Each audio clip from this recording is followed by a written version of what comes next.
trabajado en diversos medios: Agencia EFE, Diario 16, La Voz de Almería y El Mundo, donde ha desempeñado cargos en las secciones de Nacional e Internacional y ha sido corresponsal de ese periódico para América Latina. Y más recientemente en el periódico digital Cuarto Poder, ya desaparecido. Actualmente colabora con la revista La Aventura de la Historia y en Pamplona con Diario de Navarra. A nivel internacional está especializado en el problema del Kurdistán, pueblo repartido en 4 países: Irak, Irán, Turquía y Siria. Ha escrito media docena de libros sobre esta problemática, tanto individualmente como junto a otros especialistas internacionales expertos en la materia. Entre estas publicaciones cabe destacar Los kurdos, historia de una resistencia, editado por Espasa Calpe en 1991. Este es el primer libro en castellano sobre este enfrentamiento internacional. El último es el publicado por la editorial Catarata, con motivo de la lucha de los kurdos contra el Estado Islámico. Ha publicado también numerosos artículos en diferentes medios nacionales y extranjeros y ha impartido conferencias y debates sobre estos 4 países tan importantes para conocer la región de Oriente Medio. Pero sobre todo ha participado en numerosas iniciativas de solidaridad con el pueblo kurdo, la última de ellas en la zona fronteriza entre Irak e Irán hace 2 años. En su faceta de historiador, ha realizado investigaciones y publicado libros sobre dirigentes comunistas de origen navarro, siendo el más relevante Jesús Monzón, el líder comunista olvidado por la historia, editado por Pamiela en el año 2000, así como sobre la posición política del carlismo durante la dictadura franquista. Es uno de los principales impulsores de la iniciativa para recuperar y divulgar la biografía de las hermanas Uriz Pi, dirigentes comunistas originarias del Valle de Egués, consideradas las mujeres navarras con mayor proyección social e internacional durante el siglo XX. Sobre ellas ha escrito la biografía Pioneras, publicada por la editorial Chalaparta. Bueno, pues sin más demora, le cedo el turno a Manuel para que nos brinde su perspectiva sobre este importante tema. Eskerrik asko etortzeagatik, bienvenidos. Muchas gracias. Pues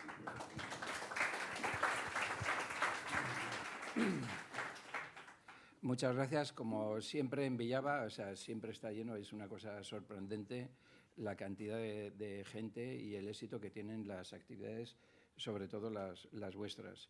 Bueno, yo creo que sobre la campaña genocida de Netanyahu en Gaza ya se puede decir muy poco, ¿no? Creo que se trata de la mayor crisis humanitaria del pueblo palestino desde 1948.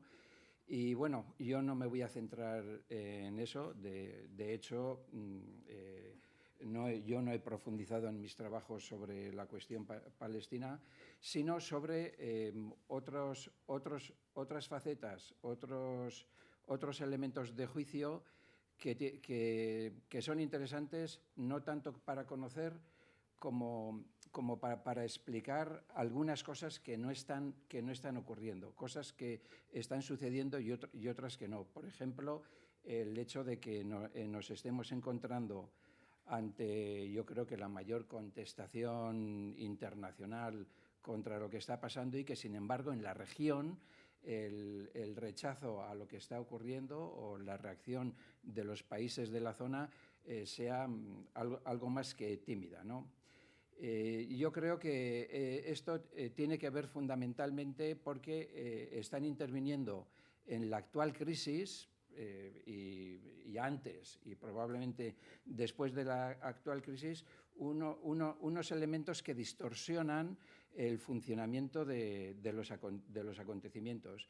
Y en mi opinión el papel que está jugando la República Islámica de Irán es de primer orden. La República Islámica de Irán está teniendo un protagonismo esencial a través de una cosa que ellos llaman, los dirigentes de la República Islámica, el eje de la resistencia, que es una alianza de distintos grupos o de de distintos movimientos en toda la zona que están dirigidos por los pasdaranes, que es, vamos a decir, el ejército religioso de Irán, y de una división especialmente dedicada a la política exterior de la República Islámica, que es la división Al-Quds, que forma parte, Al-Quds, que quiere decir Jerusalén, que forma parte de este cuerpo de los guardianes de la revolución que se conoce vulgarmente como pasdaranes. Esto no es vamos a decir, una interpretación, ¿no?, sino que es algo que ellos no solamente reivindican, sino que difunden y bueno, lo asumen como un movimiento que ellos han puesto en marcha en un determinado momento y consideran que es la estrategia para conseguir sus objetivos. Y bueno, quiero decir que no lo ocultan, sino lo contrario, y es que dan ruedas de prensa con los distintos integrantes de este movimiento, ¿no? Por ejemplo, arriba podéis ver a los principales responsables tanto de Hezbolá, que es el Partido de Dios del Líbano, que es una organización muy importante en la zona, como a los representantes, a principales dirigentes de la Yihad Islámica y de Hamas, que forman parte, junto con otros movimientos de este llamado eje de la resistencia.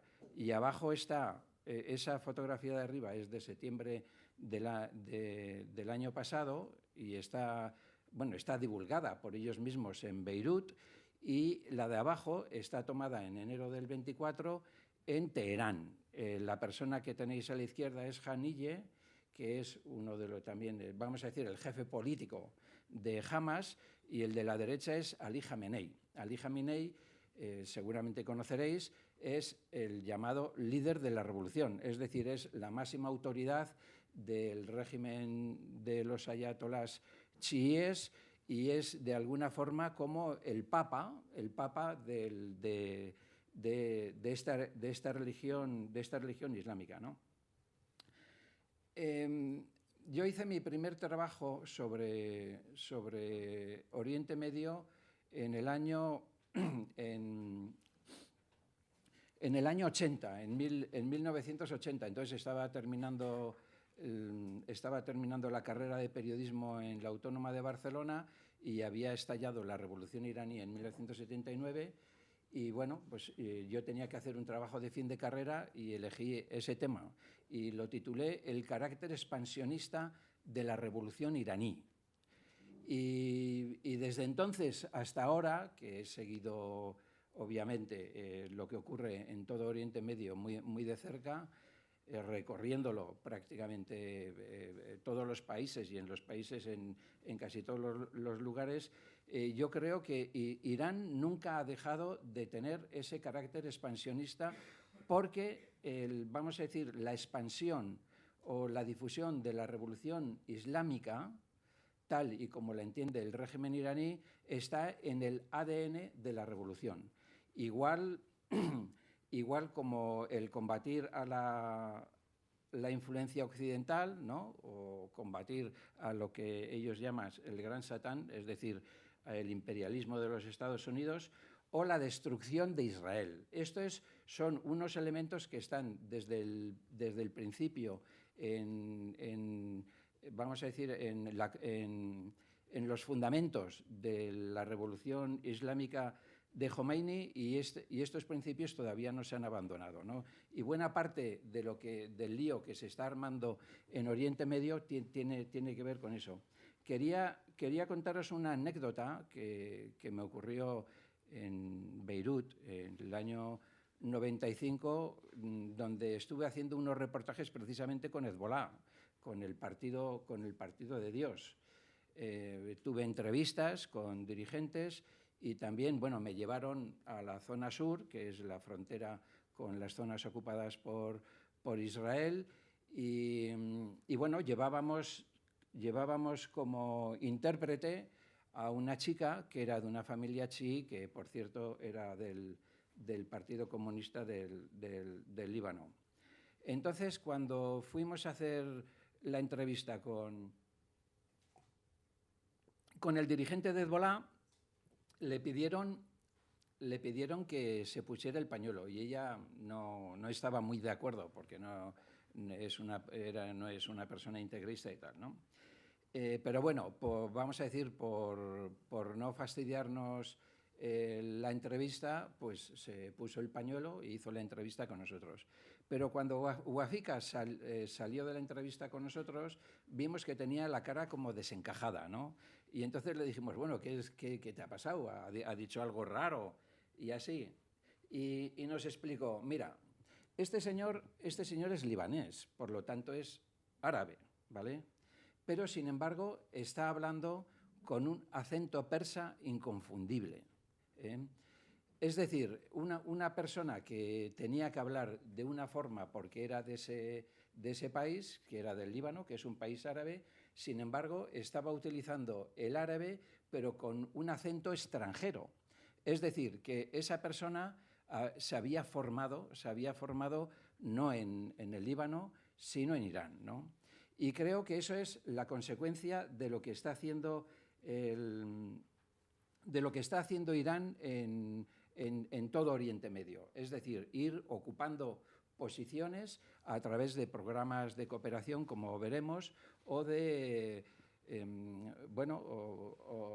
de reclutar a gente e integrarla en su movimiento. De todas formas, me gustaría explicar primero lo que son los pandaranes. Hemos dicho que son el ejército religioso. En Irán todo está por duplicado. Es decir, hay una policía, pero luego hay una policía religiosa. Hay un sistema judicial, pero luego hay un sistema judicial religioso, que ellos le llaman los tribunales revolucionarios. Hay, bueno, lo que sea, y siempre tiene... y entonces, en realidad, el poder al final se deriva hacia esa parte religiosa del sistema institucional iraní y termina en el guía de la revolución, en Ali Jamenei, que es como digamos que es el Papa y como el Papa católico es infalible en lo que dice, es decir, que la máxima autoridad y al final se decide lo que el guía de la revolución, por mucho que, por ejemplo, el Parlamento o el Gobierno haya dicho lo contrario. Pero los pasdaranes, que en realidad el nombre es Cuerpo de los Guardianes de la Revolución Iraní, el Sepah Pasdarán.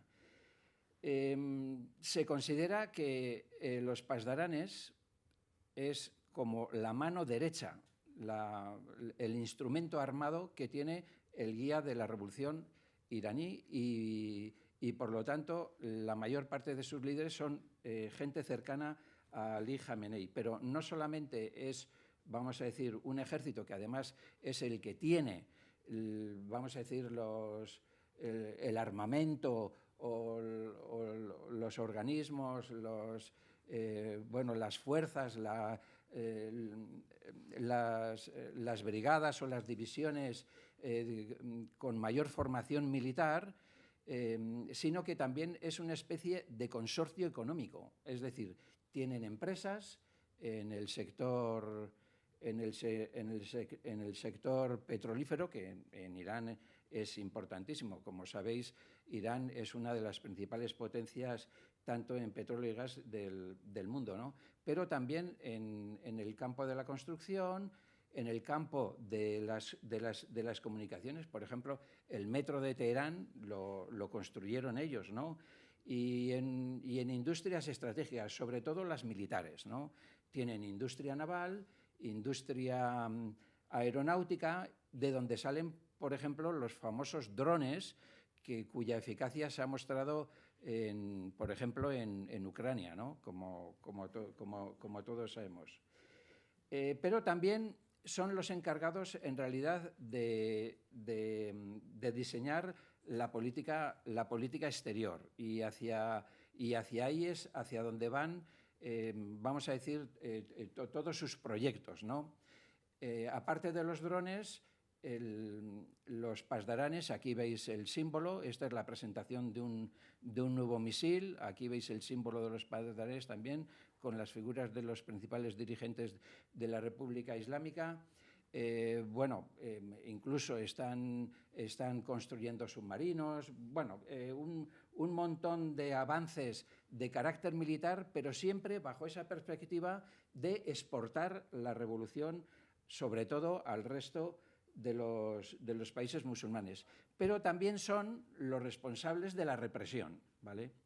Y desde las últimas protestas, que han sido las más importantes desde que se formó la República Islámica en 1979, ha habido un endurecimiento de la represión en todos los niveles.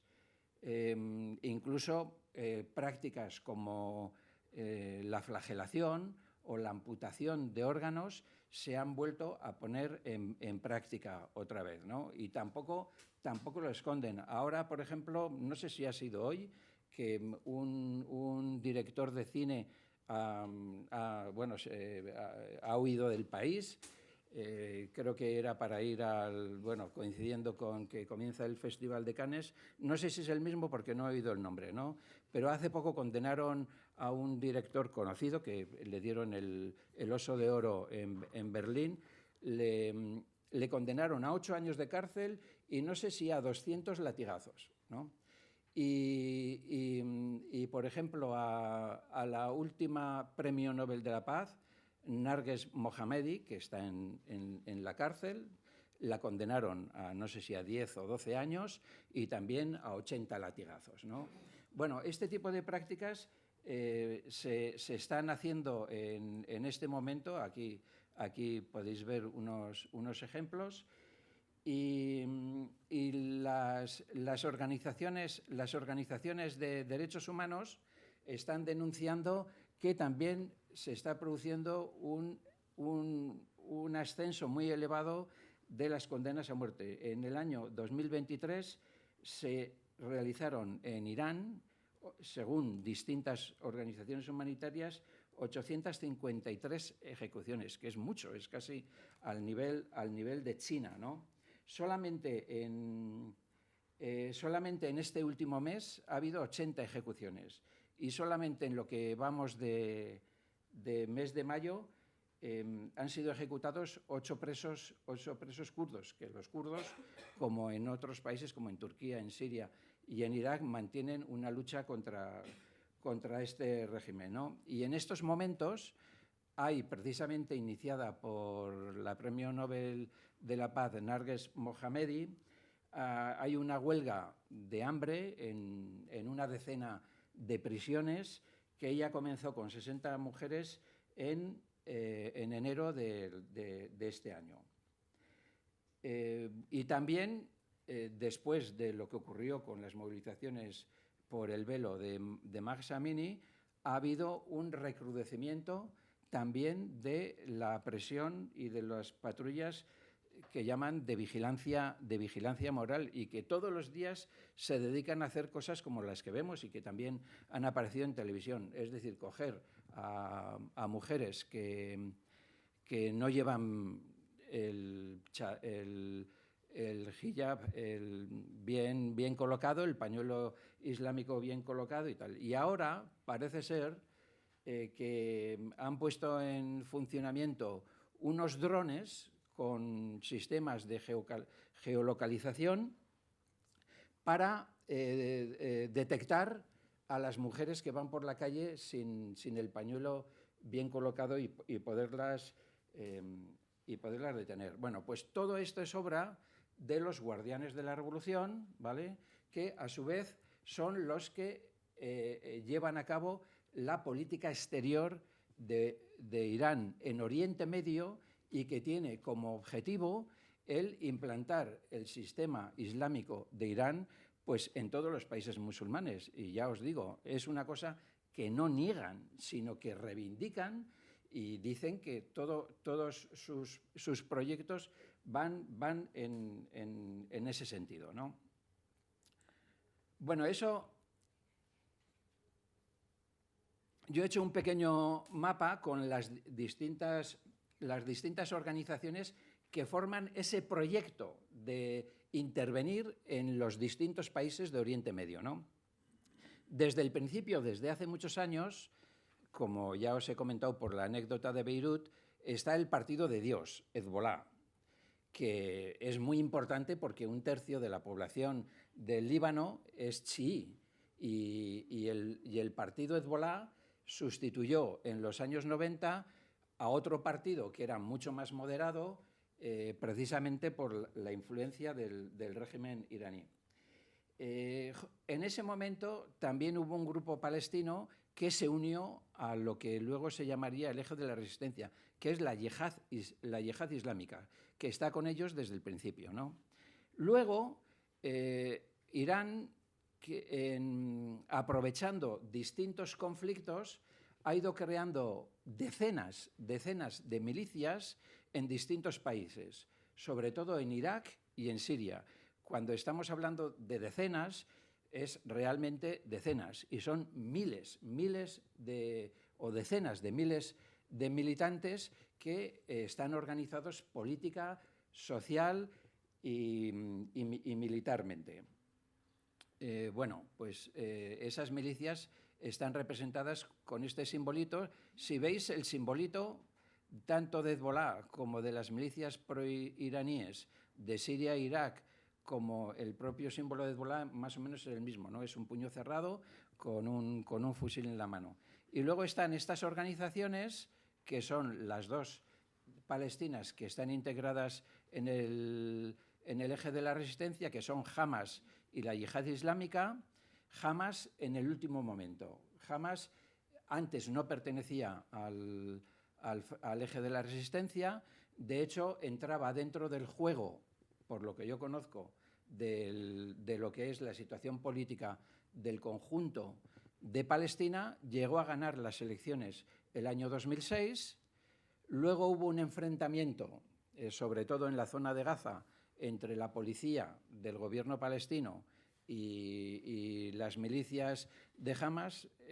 Se produjo una guerra civil y al final se quedó Hamas Hamas controlando Gaza y Al-Fatah y la antigua OLP controlando Cisjordania, con una población más o menos parecida. Si en Gaza hay 2 millones de personas, pues en Cisjordania pueden estar entre unos 3 millones.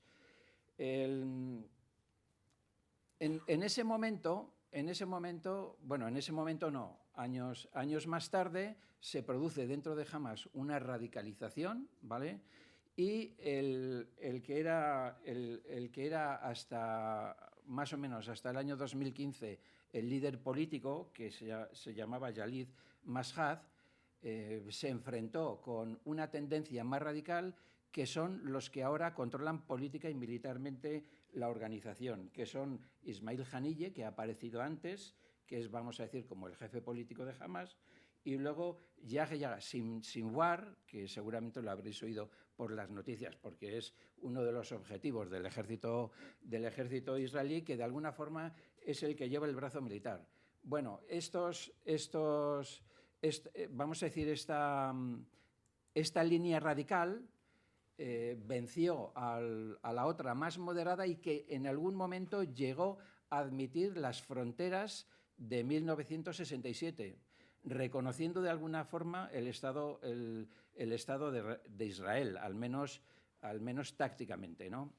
Y a partir de la defenestración de Masjid, que tuvo que exiliarse a Qatar, se ha producido un acercamiento de esta nueva línea de Hamas a Irán, y por lo tanto integrarse como a partir del 2017 en el llamado eje de la resistencia.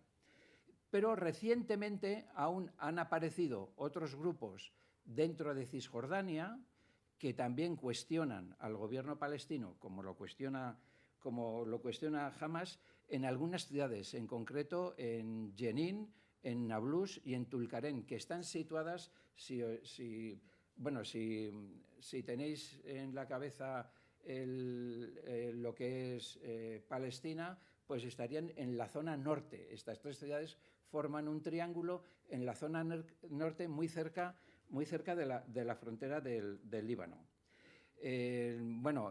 Incluso ha llegado a haber enfrentamientos en Tulkarem entre la policía del gobierno palestino y estos grupos, hasta el punto de que el gobierno palestino presentó una denuncia contra Irán decía por aprovecharse de la sangre palestina para llevar a cabo su estrategia.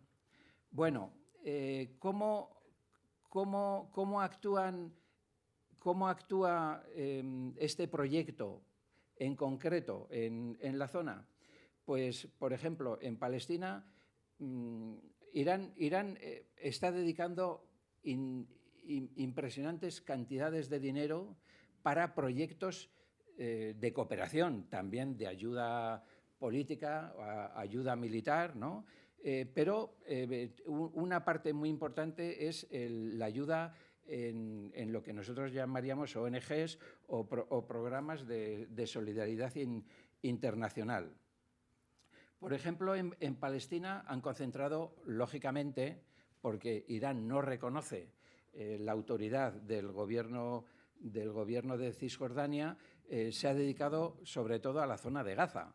Y ahí ha funcionado, y supongo que seguirá funcionando, una entidad que se llama el Comité Iraní para la Reconstrucción de Gaza, ¿no? Que, bueno, según algunos datos, pues dice que han facilitado la construcción de unas 1.000 viviendas, 500.000 de comercios, 10 escuelas, 5 mezquitas, etcétera, ¿no? En el Líbano, bueno, la ayuda pues, es desde hace décadas.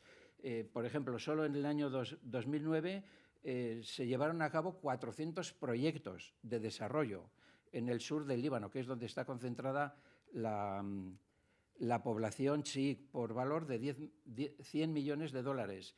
Y, por ejemplo, en el año 2006 consiguieron llevar la luz a 76 aldeas del sur del Líbano.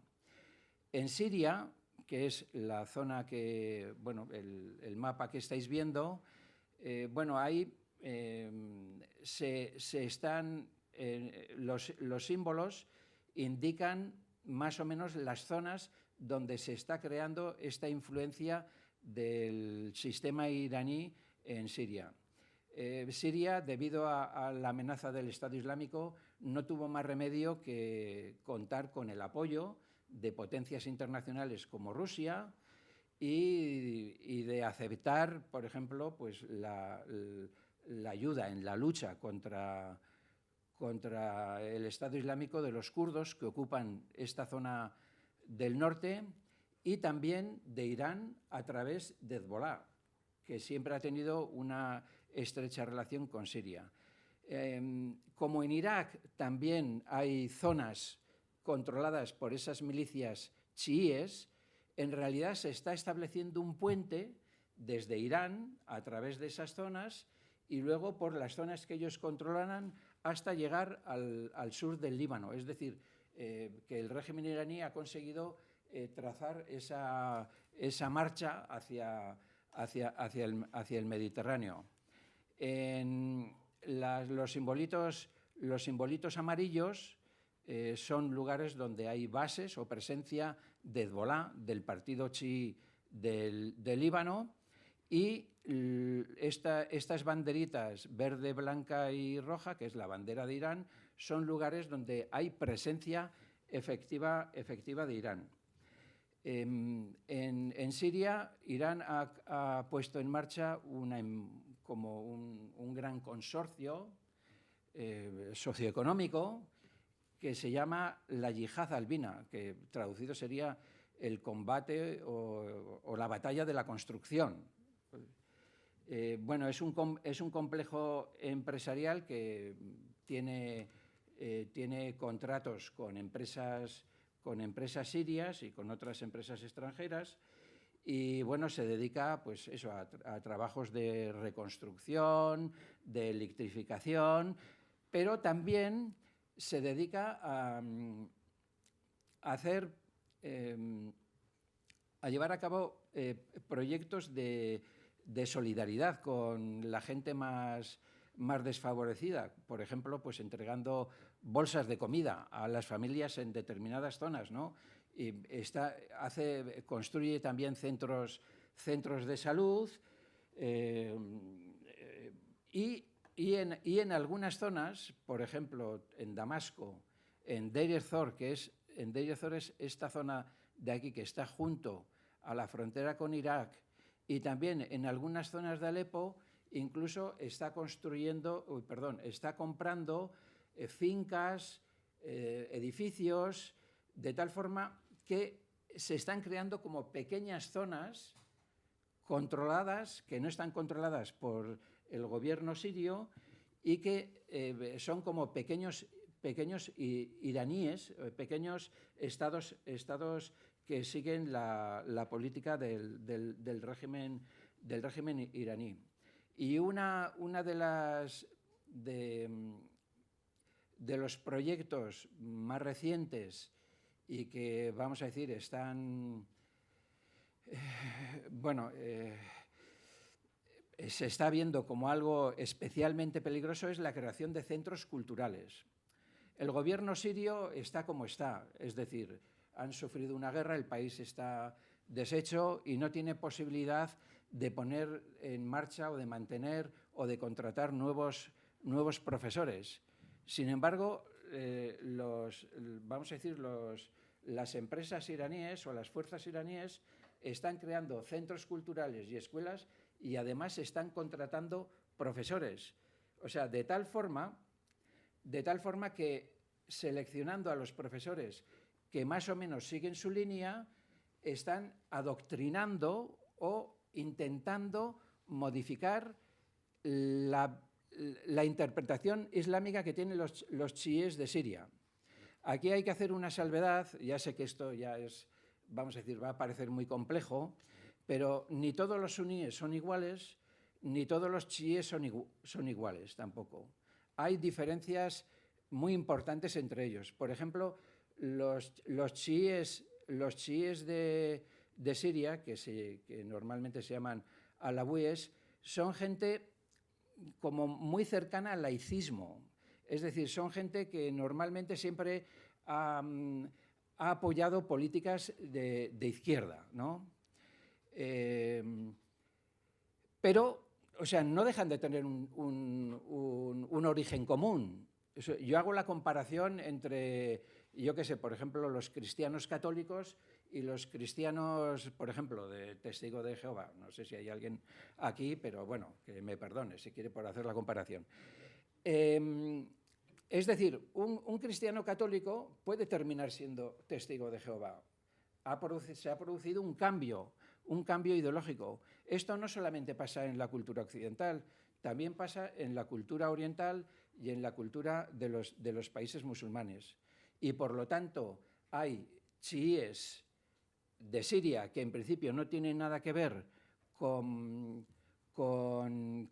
el chiísmo tal y como lo entiende el régimen iraní, pero por el apoyo económico, por la ayuda, no sé, por el convencimiento o por la simpatía hacia lo que están haciendo, terminan reconsiderando su punto de vista y toman una posición más próxima. Y esto es lo que está ocurriendo en estos momentos en muchos lugares de Siria. Y esa es la razón porque estos días, estas semanas, el Observatorio Sirio de Derechos Humanos, que ha facilitado mucha información siempre y es una organización muy prestigiosa, pues está pidiendo al gobierno y a las organizaciones internacionales que echen a los iraníes de Siria, porque de alguna forma se está produciendo como una transformación demográfica o un cambio de actitud dentro de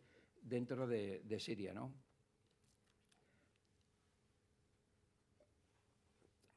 Y con los que se conocen como hutis, bueno, que en realidad es un grupo político, religioso, integrista, que se llama Ansar Allah, es decir, los partidarios de Alá, pasa algo parecido. El Yemen es un país que siempre ha estado dividido. No sé, la gente igual de mayor edad, igual recordaréis que había una cosa que se llamaba la República Democrática del Yemen, que estaba...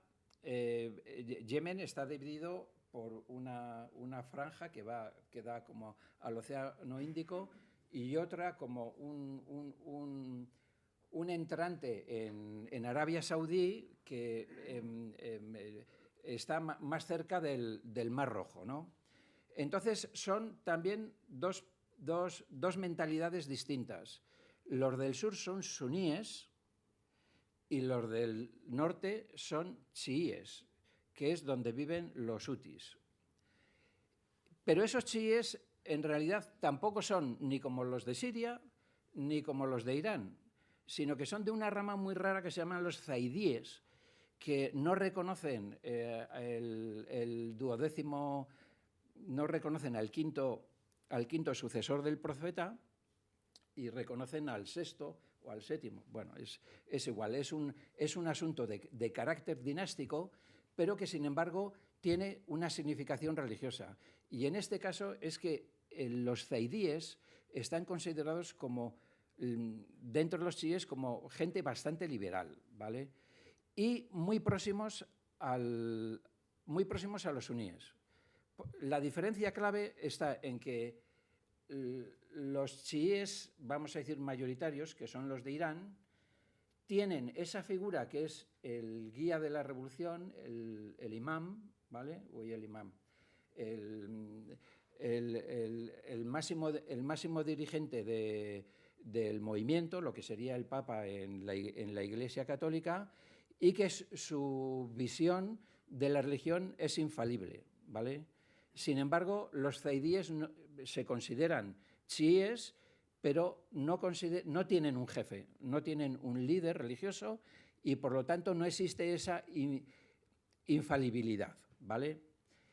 Pero como está ocurriendo en algunas zonas de Siria, en el Yemen del norte, que es donde viven los hutíes y donde la zona está controlada por este grupo que se llama Ansar Allah, se está produciendo un cambio político. Ha habido una guerra civil, los hutis de alguna forma han ganado, ¿vale? Han controlado su territorio y antes eran un complejo de tribus y de gente que no tenía, vamos a decir, una dirección política, y ahora están en un proceso de construcción de un Estado nacional. O sea, están configurando una nueva nación que en algún momento pues declarará la independencia, puede ser, ¿no? Pero lo grave, en mi opinión, de esta situación es que están haciendo esa relectura del Islam zaidí siguiendo al régimen iraní. Es decir, que de alguna forma están modificando su tradición teológica para aproximarse a Irán, ¿no?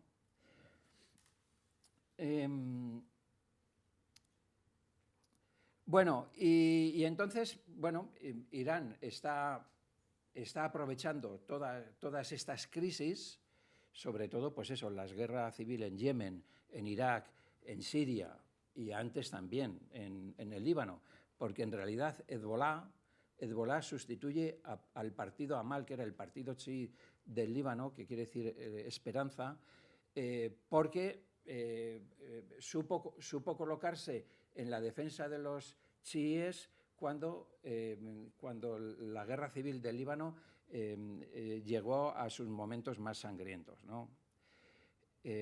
Bueno, pues todo esto es lo que está vamos a decir, configurando la estrategia de Irán en Oriente Medio, que sí que tiene una relación directa con lo que está ocurriendo en Gaza.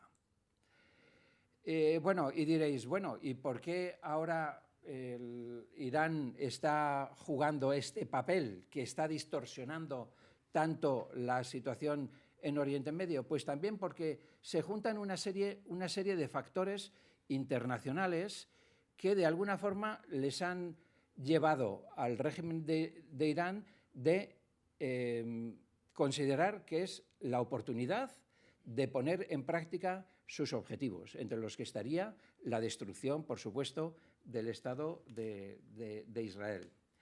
Bueno, una de las primeras es que los dirigentes de la división Al-Quds y de los Pasdaranes, no de ahora, de cuando ha estallado la guerra de Gaza, sino desde hace años, vienen sufriendo los ataques no solo de los israelíes, sino también de los Estados Unidos, matando a decenas de cuadros, de militantes y sobre todo de dirigentes.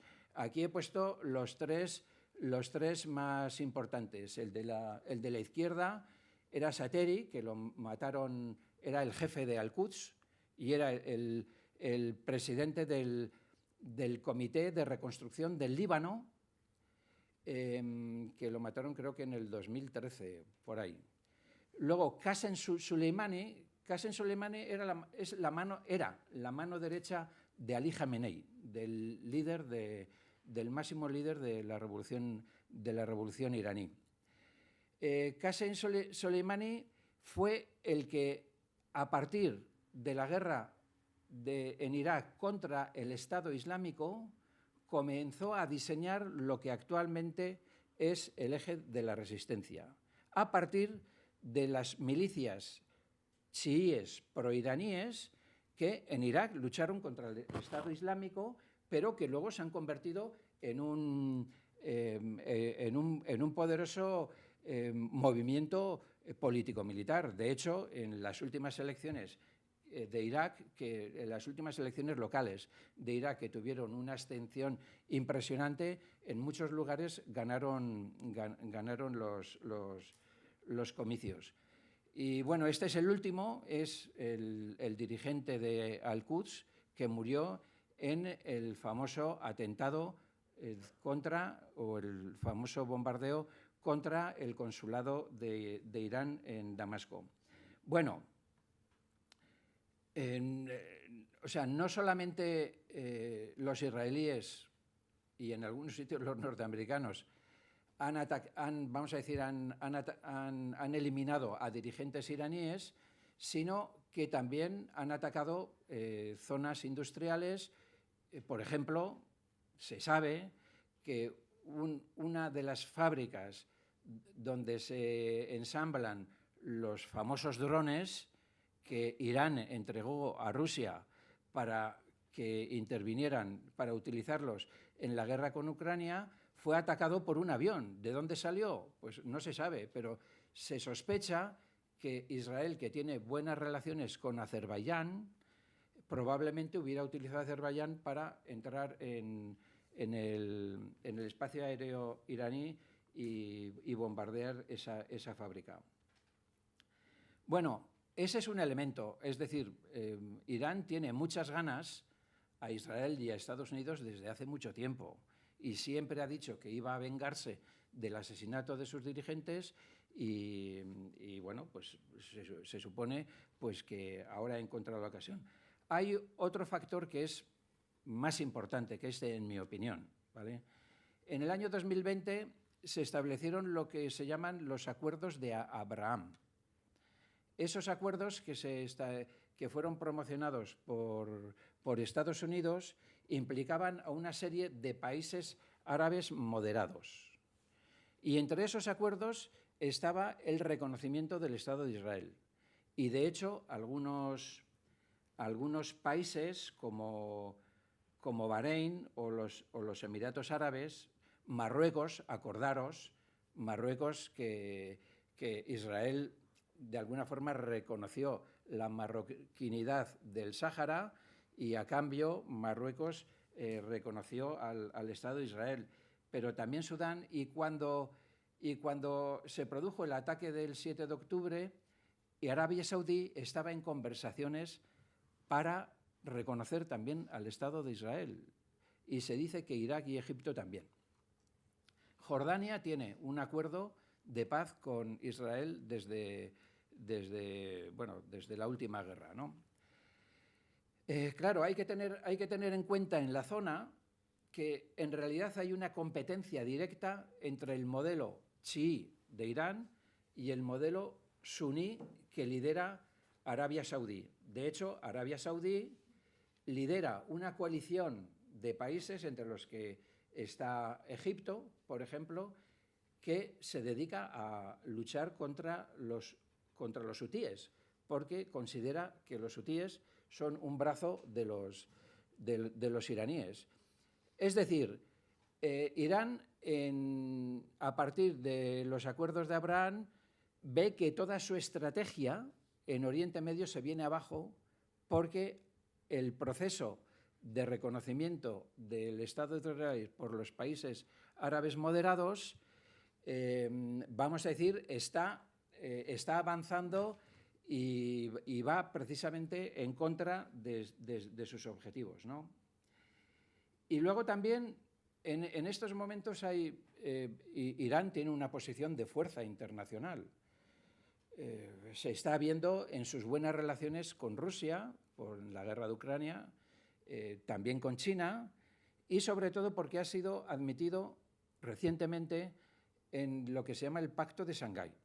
El Pacto de Shanghái es algo así como lo contrario a la filosofía de la Unión Europea y de la OTAN, pero en Oriente. Buena parte de los países de Oriente, pero sobre todo Rusia, China e Irán, están dentro del Pacto de Shanghái. Y uno de los objetivos del Pacto de Shanghái es frenar la influencia de Occidente en Oriente y también en Oriente Medio, ¿no? Y ese respaldo de Irán, de Rusia y China, probablemente les haya animado a lanzar la ofensiva que están realizando ahora. Bueno, hay otros elementos como puede ser la crisis política, no sé si lo recordaréis, que hubo en Israel en el verano. O sea, llegó a haber un movimiento de masas en contra del gobierno de Netanyahu impresionante. Y hasta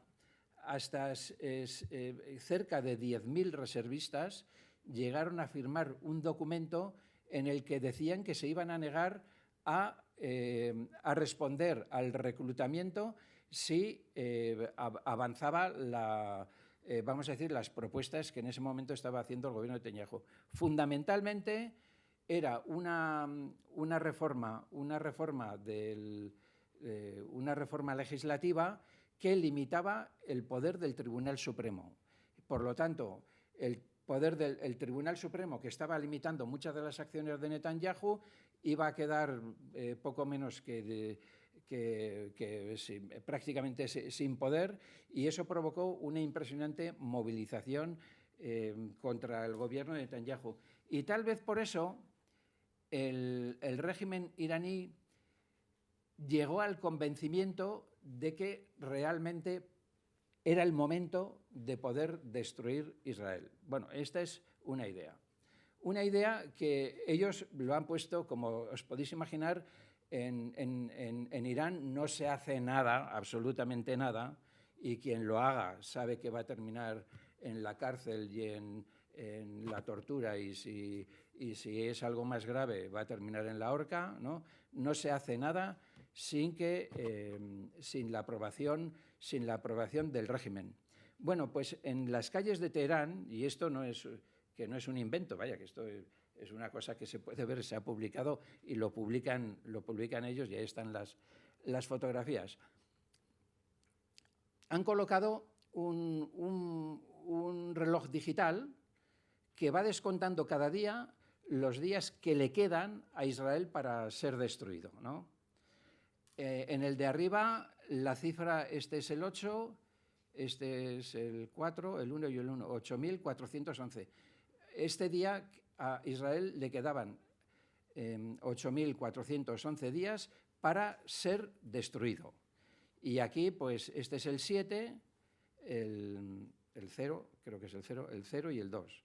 El 8.002, perdón, el 7.002, ¿no? Y a este día le quedan... es decir, probablemente haya un convencimiento por parte del régimen de que es posible la destrucción de Israel. Pero hay que tener en cuenta que el régimen de Irán es un régimen que está muy fuera de la realidad, porque sigue manteniendo sus posturas cuando prácticamente la inmensa mayoría de la población no le sigue, ¿no? Bueno, esta es una fotografía de hace poco, como hay muchas protestas por las nuevas medidas contra el hijab, el gobierno convocó una manifestación en el centro de Teherán. Sacaron esta foto, que por supuesto pues no es una foto legal, no la distribuyó el régimen, y no fueron más de 300 mujeres, cuando normalmente el régimen iraní está acostumbrado a que vayan decenas de miles.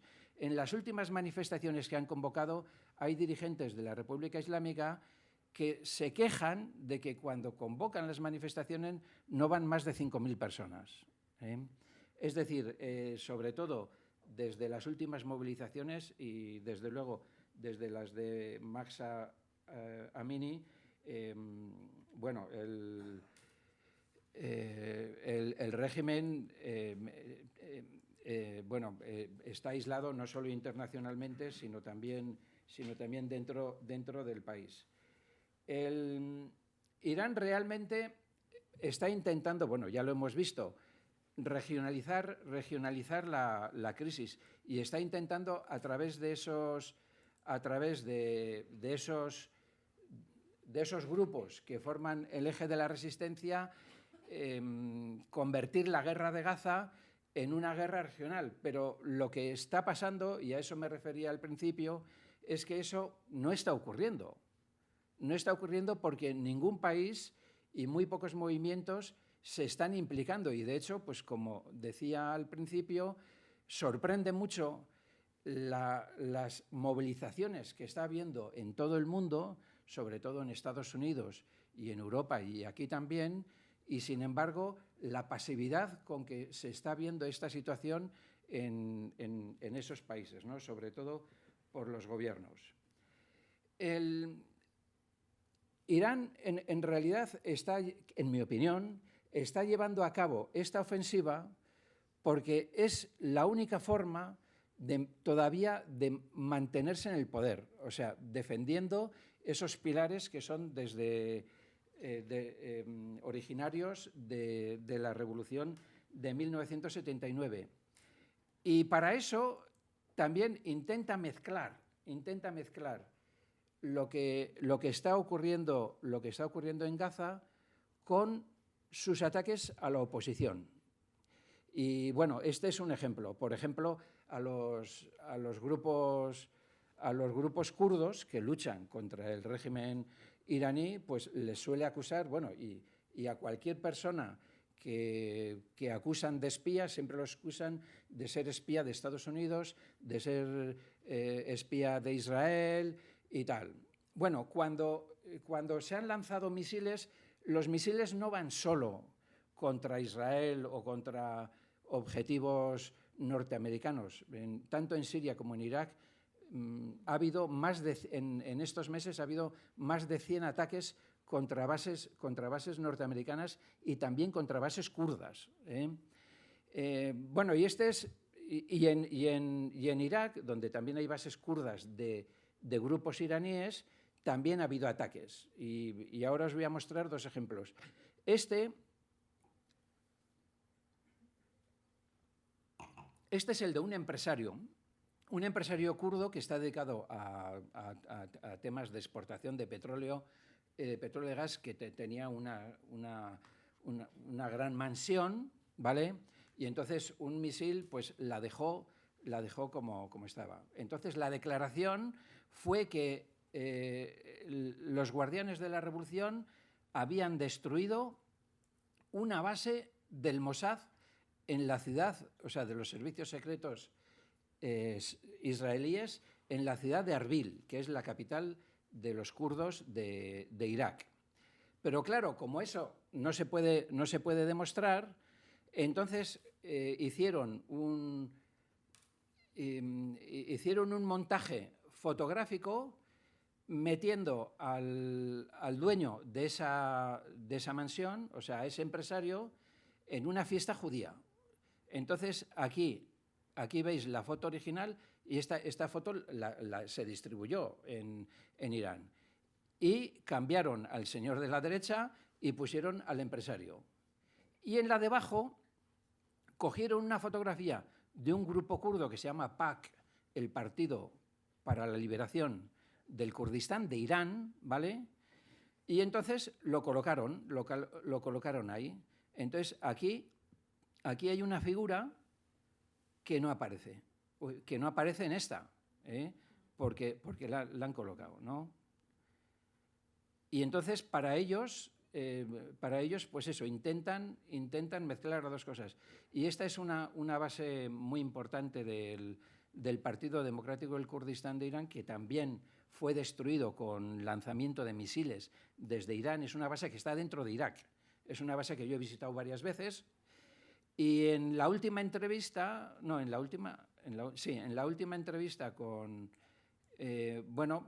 estuve hablando con un grupo de mujeres que tienen y que se dedican a hacer programas de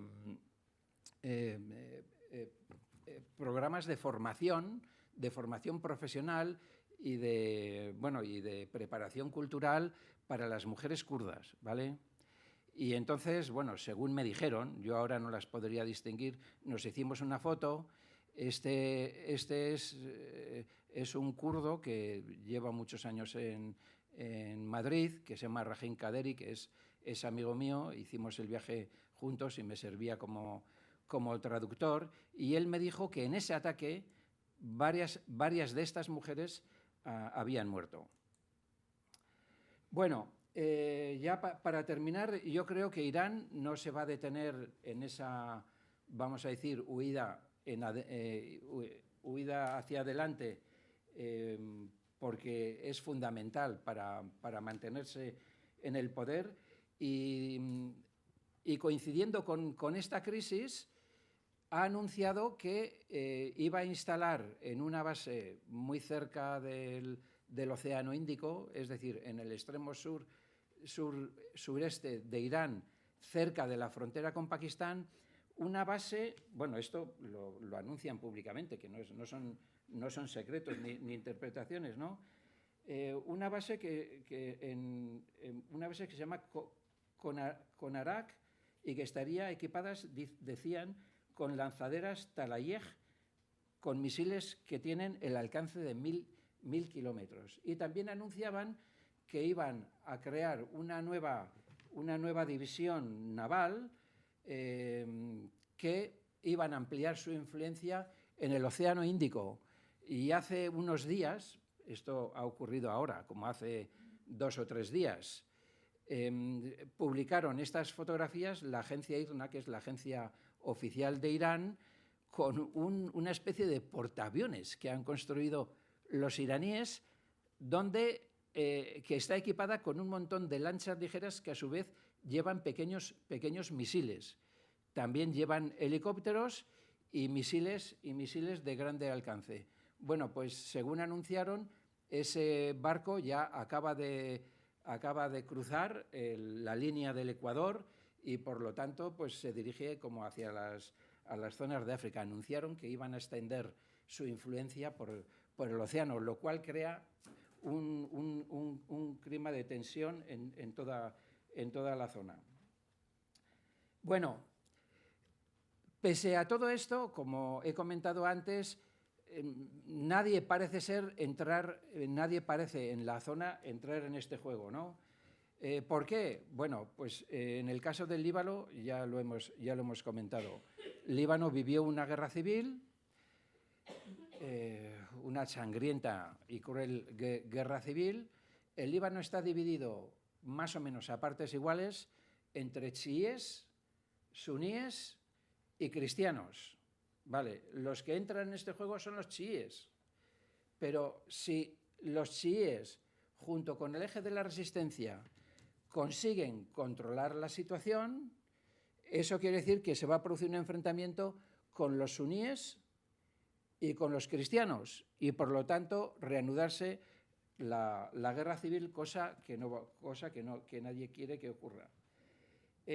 Jordania, ya hemos comentado que tiene un acuerdo de paz con Israel que no rompe ni va a romper.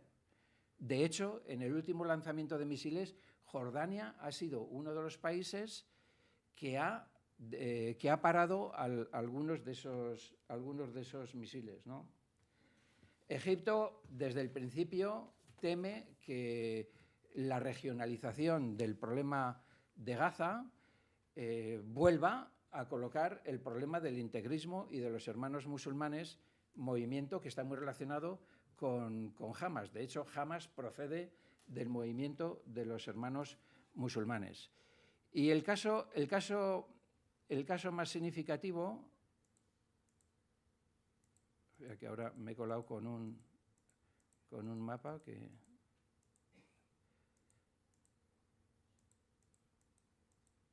Vale.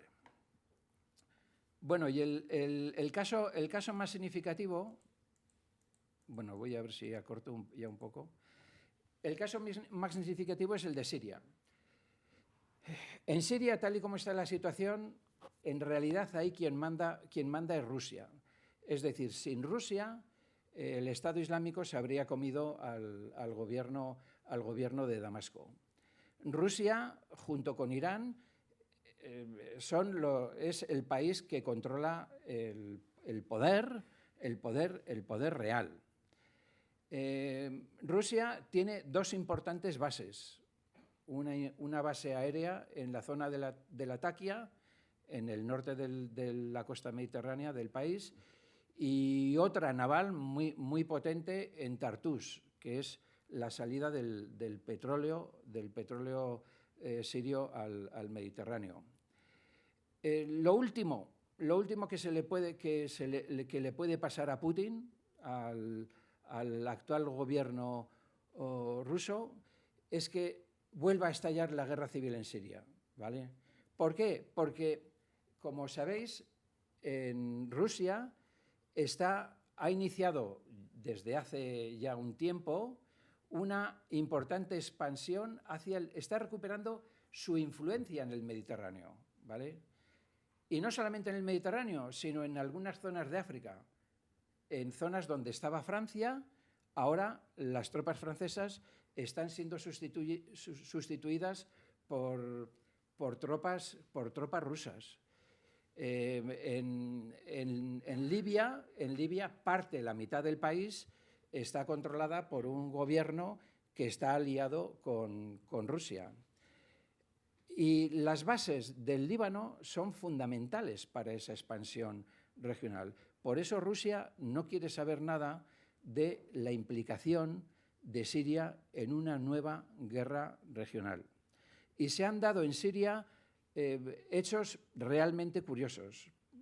Por ejemplo, un exiliado iraní me contó un caso que en un lugar, que no supo decirme dónde era, en un lugar de Siria, en una carretera, a un lado de la carretera había una base rusa, y en el otro lado de la carretera había una base de las milicias proiraníes, ¿vale? Y entonces Israel bombardeó la base proiraní y la destruyó, y los rusos no dijeron nada.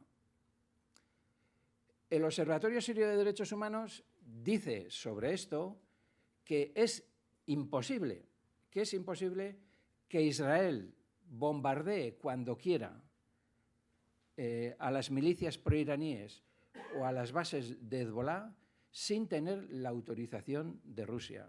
Claro, aquí hay un asunto. Rusia quiere controlar Siria, pero tiene en Irán un importante contrincante, ¿no?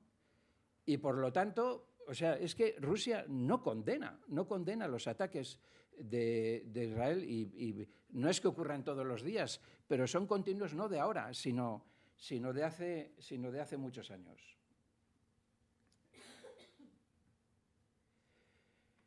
Bueno, pues no me voy a extender nada más, ¿no? El objetivo de esta charla era introducir elementos que permitan comprender un poco más tanto lo que está pasando como lo que no está pasando, ¿no? Y en mi opinión, yo creo que Irán desde siempre está jugando ese papel distorsionador y está impidiendo que, vamos a decir, la solidaridad con lo que está pasando en Gaza tenga una mayor repercusión en la zona, en el resto del mundo, indudablemente, ¿no? Porque, en definitiva, lo que parece ser que está ocurriendo es que los países, los gobiernos, los grupos, incluso sectores de población, ven que si triunfa, vamos a decir, la línea en contra del Estado de Israel, es decir, la destrucción del Estado de Israel, va a suponer que esta tendencia a favor del régimen iraní aumente su poder en toda la zona y pueda realmente ocupar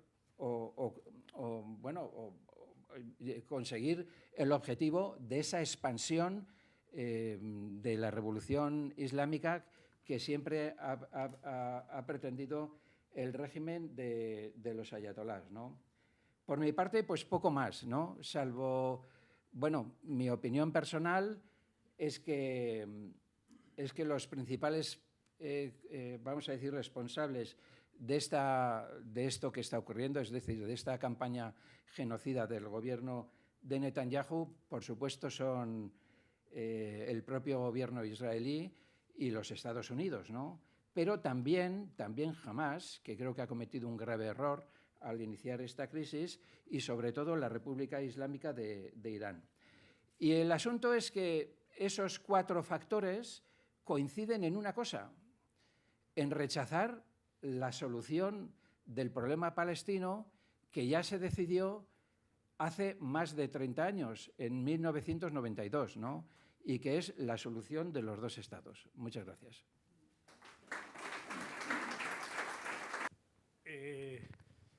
¿Usted piensa que, aparte de todo lo que nos ha explicado, que estoy totalmente de acuerdo, pero que si Israel en el año 67 no se hubiera anexionado todos los territorios, la cosa llegaría tanto? Porque realmente el hecho de que esos 1.200 judíos asesinados genere una matanza de 35.000 personas, me parece algo muy desmedido y muy anormal.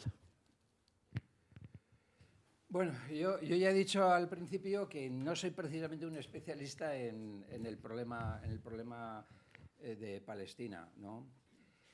Bueno, la solución de los dos estados, de alguna forma respeta las fronteras del año 67, ¿no?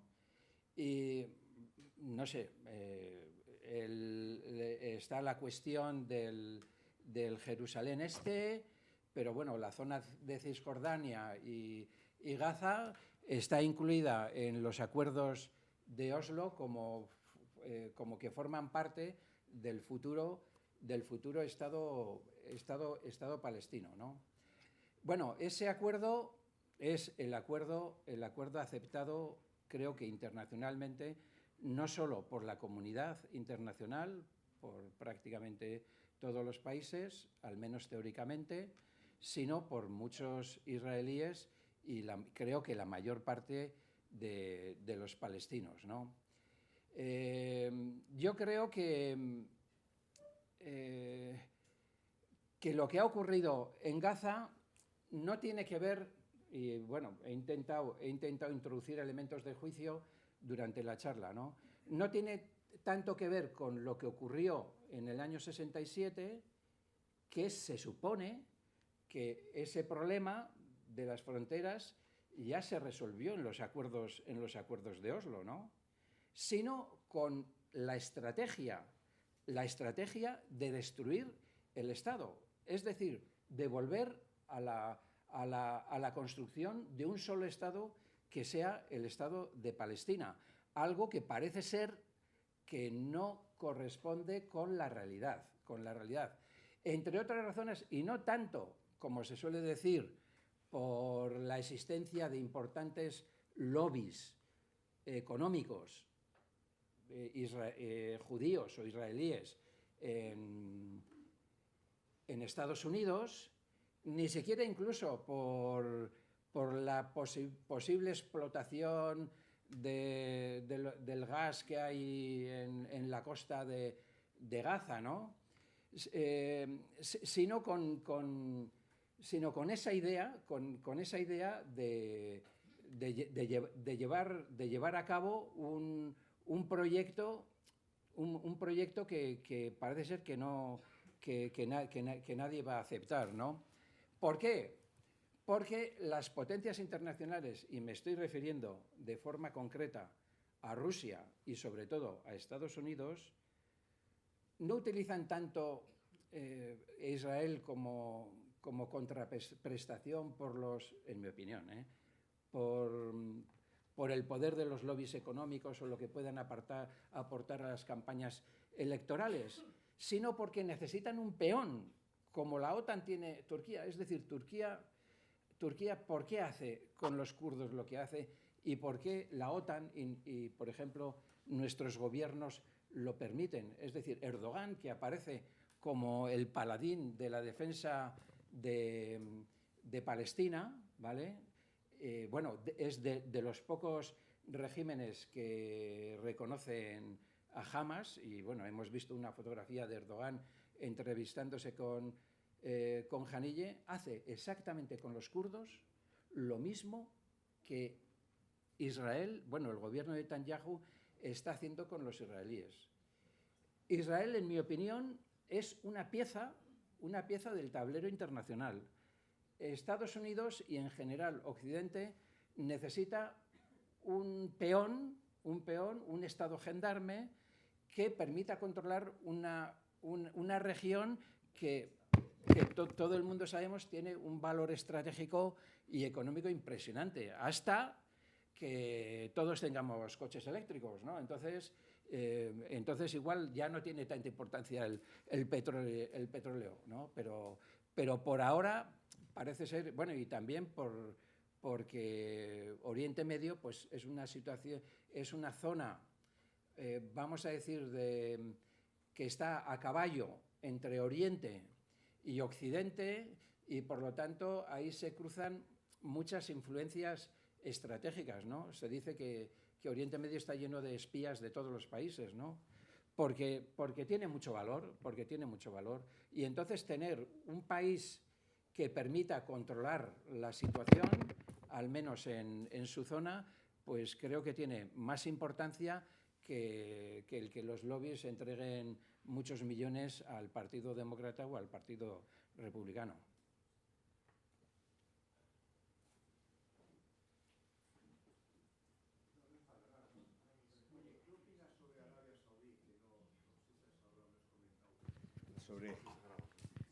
Una opinión sobre Arabia Saudita, ¿no? Que tampoco es que lo has mencionado, o quizá el silencio que está produciendo Arabia Saudita hacia el genocidio de sus hermanos musulmanes, o con Irán, como bien has explicado. El otro día apareció en el periódico Haaretz, que es uno de los principales periódicos de Jerusalén, que, por cierto, denuncia muchas de las cosas que están ocurriendo no solamente en Gaza, sino también en Cisjordania. Publicaba una carta o un llamamiento de un joven de Gaza dirigido a los palestinos que viven en Israel, que son creo que el 20%, o sea, es una población importante y que ha participado en las dos intifadas, en la del 87 y en la del 2000, pero ahora nadie se mueve. Y en Cisjordania está pasando lo mismo. Y de hecho, estos grupos que se han acercado al llamado eje de la resistencia acusan a la Autoridad Nacional de Palestina, es decir, al gobierno de Palestina, acusan de colaboracionismo. Les llaman traidores y como he comentado, incluso se han producido enfrentamientos porque la policía de la Autoridad Nacional Palestina en Tulkarem, en concreto, intentó detener al dirigente de un grupo que se llama la Brigada Tulkarem. Yo creo que está pasando con Arabia Saudí lo mismo que está pasando en todos los países. Y es decir, que el temor a que la línea proiraní se termine implantando en Palestina y en otras zonas de Oriente Medio están impidiendo que realmente tengan un compromiso. Pero en el caso de Arabia Saudí es mucho más claro. ¿Por qué? Porque, como hemos comentado antes, en realidad en Oriente Medio hay dos referencias desde el punto de vista religioso. Una es la iraní, es decir, el chiismo de la República Islámica, que está en competencia con el sunismo de Arabia Saudí y de todos los emiratos, de todas las monarquías del Golfo, de Egipto, y precisamente por eso existe esa alianza de esos países árabes moderados, entre comillas, contra los hutíes. Es decir, Arabia Saudí tampoco quiere que la República Islámica sea la que saque el máximo partido y aparezca ante el mundo musulmán como los únicos que están defendiendo a los palestinos y los únicos que han conseguido el objetivo de acabar con el Estado de Israel, si eso realmente ocurriera. Y esa es la razón, y en Jordania creo que pasa exactamente lo mismo.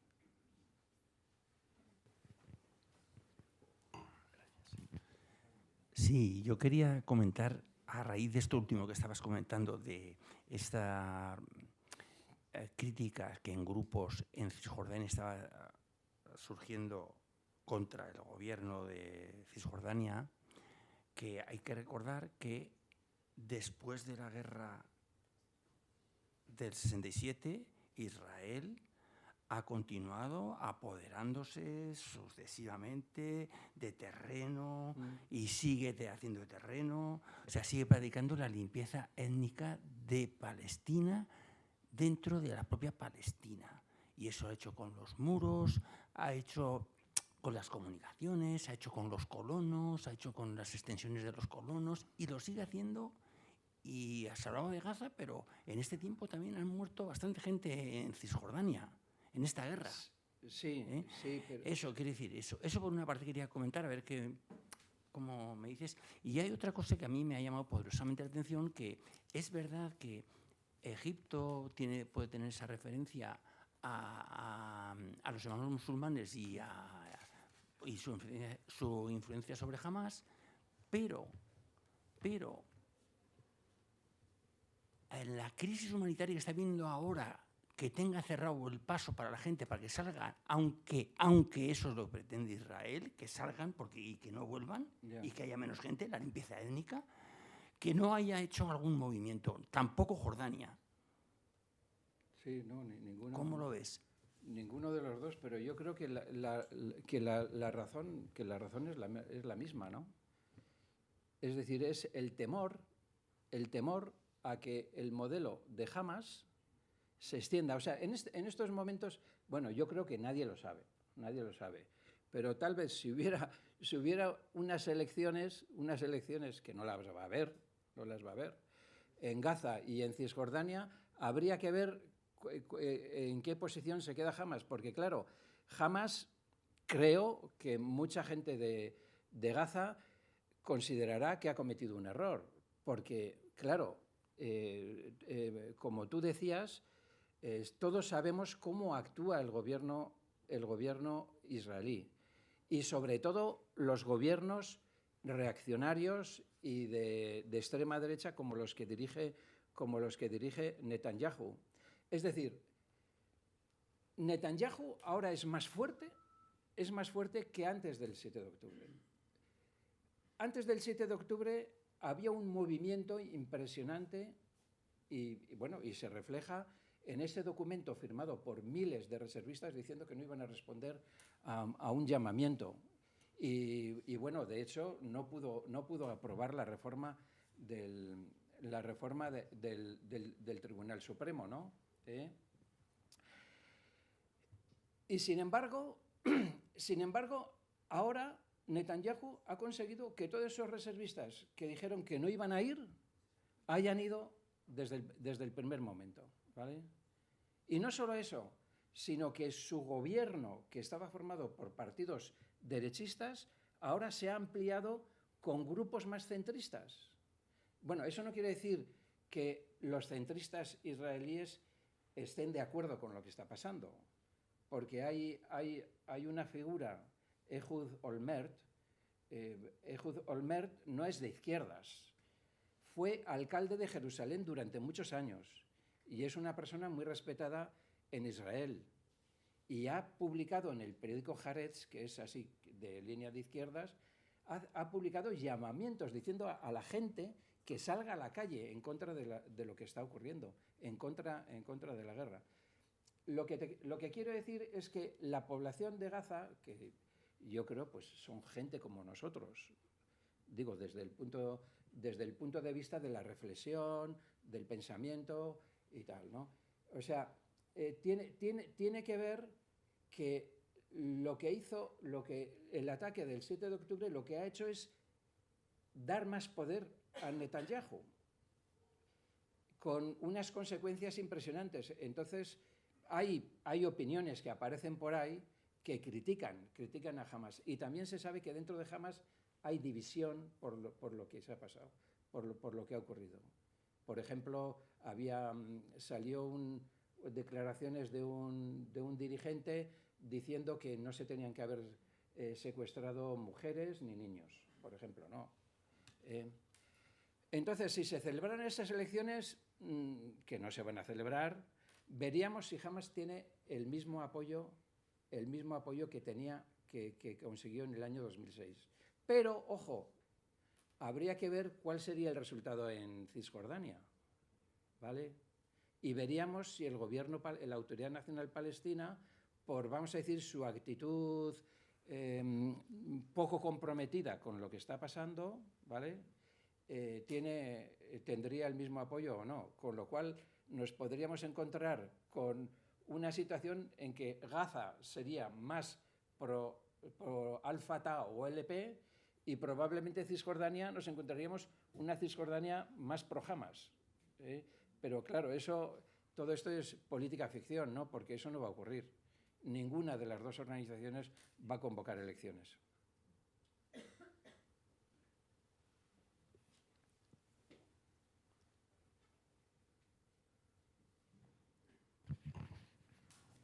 Nos has hablado de la expansión, del expansionismo iraní hacia el oeste, pero se está produciendo expansionismo iraní hacia países como Indonesia o Pakistán, que están hacia el este.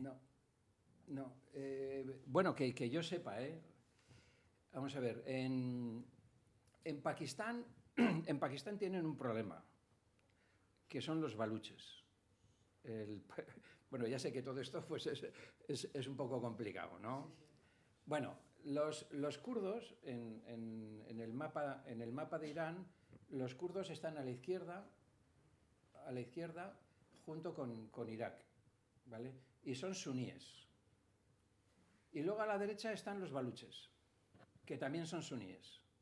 Y los suníes, los baluches, tienen unos movimientos de resistencia que hace poco ocuparon 2 ciudades. Esto no suele salir en las noticias, pero atacaron 2 cuarteles, hubo no sé si una veintena de guardianes de la Revolución muertos y tal. Cada día, o sea, de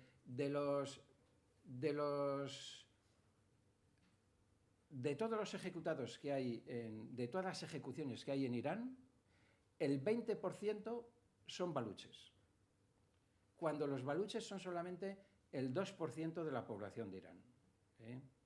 Y eso es porque tienen un problema ahí en la frontera con Pakistán, porque en esa zona de Pakistán hay suníes. Puede que dentro de Pakistán tengan influencia en grupos chiíes, pero eso no lo sé.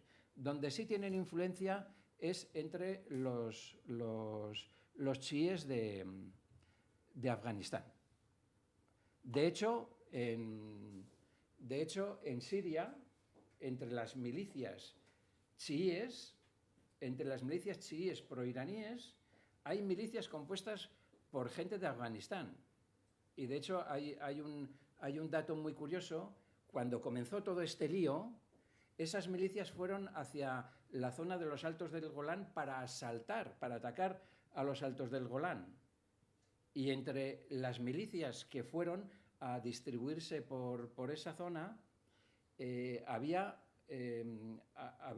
milicias afganas, chiíes afganas, apoyadas por Irán. Pero desde Damasco llegó una orden del ejército al ejército para impedir el despliegue de esas milicias en esa zona, es decir, para que no atacaran a Israel, cuando se supone que Siria todavía está formalmente en guerra con Israel. ¿Quién decide eso? ¿Lo decide Bashar al-Assad o lo decide el partido Baas? No, eso lo deciden los militares rusos. Los militares rusos deciden lo que hay que hacer en Siria, porque si se van los militares rusos, o desaparece el régimen sirio y lo ocupan los iraníes, o vuelve a estallar una guerra civil. Pero sí, hay expansión de la misma forma que, por ejemplo, hay entre los pueblos suníes, sobre todo entre los que étnicamente proceden de la rama turca, hay mucha influencia de Turquía. Turquía sí se expande bueno, llegan hasta China. Hay los mongoles y los yugures que casi llegan hasta el Polo Norte. Bueno, ahí hay una política de Turquía, por ejemplo, en base a conceder becas para que gente de Turkmenistán, de Uzbekistán, de Afganistán también, porque en Afganistán también hay turcos, hay uzbecos, ¿no? Bueno, y de otras etnias de origen turco vayan a estudiar a las universidades de Turquía. Habría tiempo para una última pregunta. Pues la última.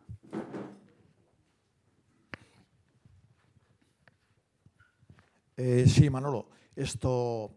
El tema del genocidio de Israel con los palestinos es una realidad, pero ese mismo genocidio, en menor escala, se ha dado, por supuesto, también en los turcos contra Kurdistán. Entonces, ahí ¿no ves también por decir así, los hilos que esté moviendo Turquía y que será la gran beneficiada de esta salvaje guerra? Que Turquía ahí está moviéndose un poco entre las bambalinas.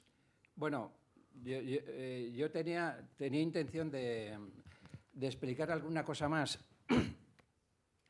pero bueno, es que no hay tiempo, ¿no? Turquía está interviniendo en la zona también. De hecho, está llevando árabes y también palestinos, refugiados palestinos, que en Siria hay muchos refugiados palestinos. Los está llevando a las zonas donde ha hecho su propia limpieza étnica con los kurdos. Aquí os señalo en este mapa, o sea, hay en las zonas que están coloreadas por arriba, esta zona, vamos a decir, de color rosa, marrón, bueno, en mi ordenador aparece rosa, aquí aparece marrón. Bueno, eso por encima de la línea punteada, esa es la zona mayoritariamente habitada por kurdos. Pero los kurdos tienen una alianza con una serie de fuerzas que son de izquierdas, cristianas, de otras etnias, y controlan toda esta zona. Claro, es algo que Turquía no puede aceptar, ¿no? Y entonces, con la autorización, obviamente, de Rusia, y durante la época de Trump también, comenzaron a invadir con el objetivo de hacer desaparecer el Kurdistán sirio para siempre. Y de hecho ya lo han conseguido en esta zona de aquí, que es una región que es como Jaén, o sea, son montes, yo he estado en 2 ocasiones, son una sucesión de montes y están llenas de olivos. En esa zona dicen que hay las olivas mejores de todo Oriente Medio, ¿no? Se hace jabón también, se produce mucho aceite. Bueno, esa zona en el año 2018 fue atacada por el ejército turco y por milicias islamistas, ¿vale? Y se produjo un desplazamiento de unas entre 200 y 300.000 personas que ahora viven en esta franja de aquí. Ahí también en campamentos de refugiados. Y aquí están construyendo asentamientos nuevos, donde antes había pueblos kurdos, ahora están construyendo pueblos nuevos. Yo he puesto aquí algún ejemplo, aquí estos 2. Por ejemplo, estos son 2 ejemplos de construcciones nuevas donde llevan árabes de otros lugares para que se asienten en lugares donde antes estaban los kurdos. Pero lo más grave de todo esto, y por eso había puesto esta bandera de España y este avión, es que eso se está haciendo con la colaboración nuestra. Es decir, nosotros no estamos interviniendo en la guerra de Gaza ni en el conflicto de Israel y tal. O sea, estamos en contra de lo que está pasando, pero nosotros no, bueno, a no ser de que el gobierno de España venda armas a Israel o lo que sea, ¿no? Pero en el genocidio, en la limpieza étnica con el Kurdistán, sí intervenimos directamente. ¿Por qué? Porque más o menos donde está el avión está la principal base aérea que tiene Turquía en su país, que es la base de Incirlik, que es una base que formalmente pertenece también a la Alianza Atlántica. Esa base antes estaba fundamentalmente ocupada por turcos y por norteamericanos. Los norteamericanos se fueron, ¿vale? Luego, en un programa de la OTAN, fueron los holandeses se fueron. No querían saber nada con eso. Luego fueron los alemanes tuvieron problemas con el gobierno turco y se fueron también. Y luego fueron los españoles. Y desde entonces, estoy hablando del 2015, esa base de Incirlik está protegida por un batallón de soldados españoles con misiles Patriot. Y desde esa base se diseñan y se lanzan los ataques, y se lanzaron los ataques para llevar a cabo la limpieza étnica de la región de Afrin, que es la región más occidental del Kurdistán, ¿no? Y ahí pasa algo parecido a lo que ha ocurrido a lo que está ocurriendo con los saharauis también, que es una limpieza étnica, vamos a decir, prácticamente culminada ya, ¿no? Yo creo que el gobierno español, bueno, hay que reconocer el valor del gobierno español en llevar a cabo el reconocimiento del Estado de Palestina, ¿no? Eso es, pero claro, también también hay que decir que fue Yolanda Díaz la que impuso el reconocimiento antes del pacto de gobierno. Al día siguiente, el Frente Polisario sacó una declaración. En ese momento, la situación de Gaza no era la de ahora, ¿eh? Se estaba comenzando los bombardeos, ya había miles de muertos y tal, pero la situación no era tan terrible como ahora, ¿no? Y el Frente Polisario sacó un comunicado diciendo que Yolanda Díaz había perdido una buena ocasión para imponer al gobierno de Pedro Sánchez el reconocimiento y la vuelta a la ayuda al pueblo saharaui. Es decir, es lo más bonito del mundo, hay que reconocerles el valor de reconocer al Estado palestino y creo que eso hay que aplaudirlo, pero también hay que ser un poco más coherente. Es decir, no se puede participar en una limpieza étnica en ninguna parte del planeta de forma directa, como estamos haciendo en el Kurdistán, ¿no? Y, desde luego, no podemos abandonar al pueblo saharaui como lo hemos hecho, ¿no? Es decir, creo que hay que ser un poco más coherente, en mi opinión, con la política internacional.